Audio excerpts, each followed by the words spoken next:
भंडारा जिल्ह्यातील मारेगाव येथील MMP कंपनीतील ॲल्युमिनियम मेटल पावडरच्या राखेमुळे परिसरातील शेतकऱ्यांची शेकडो एकर जमीन नापीक होण्याच्या मार्गावर आहे, तर शेतकऱ्यांची अर्धी फसल बर्बाद होत आहे। शेतकऱ्यांनी कंपनी व्यवस्थापनाकडे नुकसान भरपाईची मागणी केली आहे। दरम्यान कंपनी प्रशासनाचे अरेरावीचे धोरण अवलंबिल्याने शेतकऱ्यांवर आत्महत्येची पाळी आली आहे। ही आहे मागील 45 वर्षांपासून भंडारा जिल्ह्यातील मारेगाव येथे 60 एकरात व्याप्त असलेली MMPL इंडस्ट्रीज कंपनी। या कंपनीत ॲल्युमिनियम मेटल पावडर तयार करण्यात येते। याच कंपनीत लागून अनेक शेतकऱ्यांचा शेकडो एकर जमिनी आहे। सुरुवातीला या सुपीक जमिनीवर शेतकरी पारंपरिक धान पिकांसोबत बागायती शेती करायचे, तेव्हा ते आपल्या शेतीतून भरघोस उत्पन्न सुद्धा घेत होते। मात्र जसजसा कंपनीतील ॲल्युमिनियमची मेटल पावडरच्या धूळ शेतकऱ्यांच्या उभ्या पिकांवर उडत असल्यामुळे शेतकऱ्यांच्या शेतात पेरलेल्या धान, तूर, गहू, चणा, वागी मिरची, भेंडी इतर पिकांचे प्रचंड नुकसान आहे। मी मारेगावला राहतो आणि माझी शेती या कंपनीला लागून आहे। महाराष्ट्र मेटल पावडर इंडस्ट्री हे कंपनी या वाल कंपाऊंडला लागून आहे माझी शेती।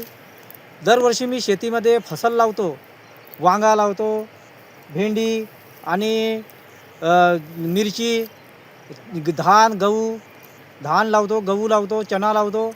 पण या पावडरच्या डस्टमुळे माझी शेती पूर्ण बत्तर होत चालली। हा डस्ट खूप उडून राहिला। मी गाई पालवतो, या गाईच्या चाऱ्यावर बी डस्ट उडून राहिला आहे आणि माझ्या शेतीवरही बी। मी कंपनीला 2-3 वेळा बोललो साहेबाला, राठोड साहेबाला आणि नाटकरला।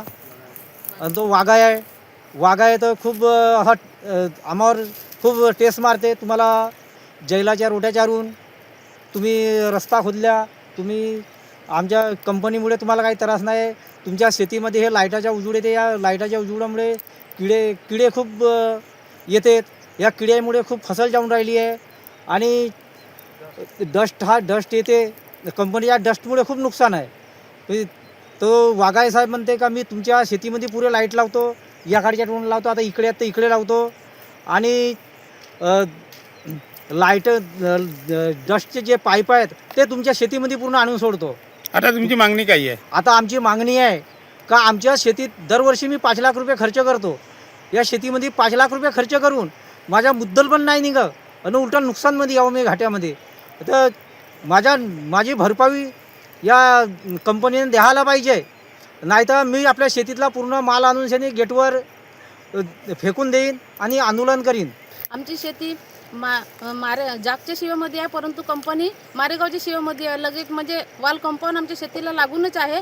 या MMPL या कंपनीमुळे सर्व डस्ट आमच्या मालावर येतो। आमच्या शेतामध्ये धान, गहू, चणा, कांदा, मिरची, भेंडी हे सगळेच राहतात, परंतु ह्या डस्टमुळे आमच्या गाई जर तणीस वगैरे टाकतो त्या तणसीला सुद्धा तो पावडर चिपकला राहतो, त्याला सुद्धा घातक आहे। आमची आता एक 70,000ची गाय मेली ह्या तणीस खाल्लं, त्याच्यामुळे तिला काय इन्फेक्शन झालं तर माहीत नाही, पण ते म्हणजे 75,000ची गाय मागितला होता, रविवारी नेणारच होते तर लगेच दुसऱ्याच दिवशी मरण पावली ते गाय।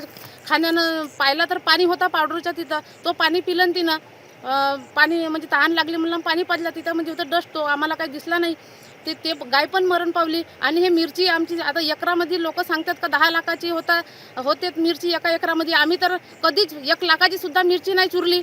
येऊन पाहावं का आम्ही सगळीच उपाय इथं करतो, खात जे आहे त्याला देवाला पाहिजे तो सगळाच आम्ही देतो मिरचीला, परंतु आम्हाला कधीच तेवढा बेनिफिट मिळाला नाही। धान आम्हाला दरवर्षी आमच्या शेतीमध्ये कमीत कमी 90 बोरे धान होत होते, तर या 5 वर्ष झाली तर आम्हाला 23 पोते धान होतात। तर आम्ही काय करावं अशी मी त्या साहेबांना MMPL साहेबांना सुद्धा सांगितली होती का आमच्या शेतीमध्ये एवढा मायनस होऊन राहिला, आम्ही अशी वेळ आली आमच्यावर का आत्महत्या करावं लागेल का गेटवर येऊन सनेरी। आम्ही वाक्य राठोड साहेब होते, नाटकर साहेब होते आणि ते सोनवणे साहेब होते, सिक्युरिटी होते, यांना सुद्धा हा वाक्य मी बोलले होते। काय मागणी आहे आमची मागणी अशी आहे की आमची दरवर्षी आमची अशी नुकसान होत आहे। 5 वर्ष झाले तर आम्हाला पुरा मायनसमध्ये जाऊन राहिलो, आम्हाला एकही बेनिफिट मिळाला नाही। आमची अशी मागणी आहे का आम्हाला कमीत कमी 10 लाखाची फसल आमची जाऊन राहील, कमीत कमी 5 लाख रुपये तरी आम्हाला वर्षाचे भरून द्यावे आमच्या, तेव्हाच आम्हाला समाधान होईल। नाहीतर अन्यथा आम्हाला अशी वेळ येईल की कंपनीच्या गेटवर येऊन आंदोलन सुरू करावे लागेल, नाहीतर गळा फाशी लावून मरण्याची वेळ आलेली आहे।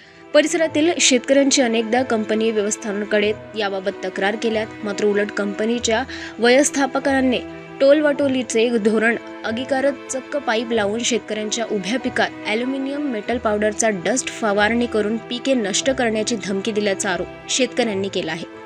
याबाबत कंपनी प्रशासनासोबत संपर्क साधला, परंतु त्यांनी ऑन कॅमेरा बोलण्यास नकार दिला. तेव्हा कंपनी व्यवस्थापनाच्या हिटलरशाहीच्या धोरणामुळे शेतकरी हवालदिल झाला असून कधी अस्मानी तर कधी सुलतानी संकटात सापडलेला शेतकरी ॲल्युमिनियम मेटल पावडरचा डस्टमुळे दिवसेदिवस जमिनीचा पोत खालवत असल्यामुळे उत्पादन खर्च जास्त आणि उत्पादन कमी अशा दुहेरी संकटात सापडला आहे. मी रोज पण आपल्या शेतावर येते तर मी पाहते की रोजच आमची शेतीचे पीक जे आहे ते कमी कमी होत चालली आणि 20 वर्ष झाले आम्ही हे शेती करत आहोत. पहिल्या वर्षी आम्ही शेती केला तिथे फळ मिळला, पण आता जसे जसे हे वर्ष जे गेले तसं तसं हा जे शेती आहे ते कमी होत गेली आणि या शेतीमुळे या कंपनीमुळे MMPL मेटल पावडर इंटरेस्टिंग या कंपनीमुळे आम्हाला बहुत घाटा होत आहे आणि या कंपनीमुळे आमच्या शेतीत बहुत नुकसान होत आहे. कारण या कंपनीमुळे आमची मिरची, वांगा, भेंडी, गोबी आणि कांदा असे खूपच खेते आहेत. ह्या पूर्ण खतम होत चालल्या कारण कंपनीचे जे साहेब येतात, राठोड साहेब, मूर्ती साहेब असे साहेब आहेत, पण ते येतात आणि म्हणतात काय ते काहीच तर डस्ट नाही आहे असे म्हणतात आणि ते गोष्ट नाकारतात. काय मागणी आहे तुमची? आमची मागणी अशी आहे की जितका हा आम्हाला नुकसान होऊन राहिला तेवढे त्यांनी भरपाई करून द्यावं. हे दरवर्षी आम्हाला शेतीने 5 लाख 6 लाख असे आम्ही खर्च करत आहोत, पण त्यातून 1 पण लाख आम्हाला मिळत नाही. तर ते तेवढे पैसे आम्ही जेवढे खर्च केला तेवढे आम्हाला मिळावं. आपल्या काळ्या मातीतील आपलं हिरवं कंच पीक ॲल्युमिनियम मेटल पावडरच्या डस्टमुळे नेस्तनाभूत होत असल्यामुळे कष्टाने घाम गाळूनही हातात काहीच लागत नसल्याने आता बळीराजाने कंपनीच्या विरोधात आक्रमक भूमिका घेत नुकसान भरपाई द्या, नाहीतर डस्टयुक्त पीकचं कंपनीच्या गेटवर फेकून आत्महत्येचा इशारा दिला आहे.